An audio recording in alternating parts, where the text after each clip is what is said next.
What's the most traumatizing thing that's ever happened to you? I thought I had a perfect neighbor, an elderly woman who'd often invite us over for tea and bake the most delicious cookies. She seemed like a sweetheart, especially when she gifted us a batch of freshly baked treats when we first moved in. But little did I know, her actions at night would turn my world upside down. She'd stand in her bedroom window, staring directly into my 7-year-old son's room. I'd catch glimpses of her through the curtains, her eyes fixed on him as he slept. I brushed it off as a quirk, put up some curtains and thought that'd be the end of it. But my son kept telling me, "Mommy, she's still watching."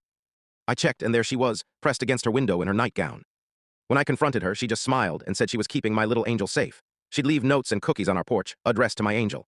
Last week, my son woke up screaming.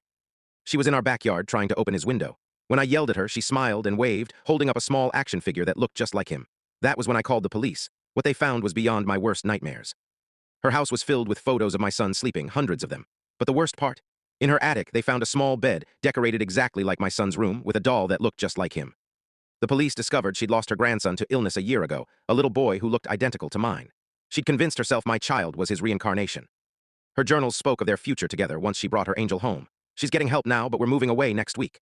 My son still needs nightlights, and I check the windows every night. It was a hard lesson in the darker side of human obsession and the impact on innocent lives.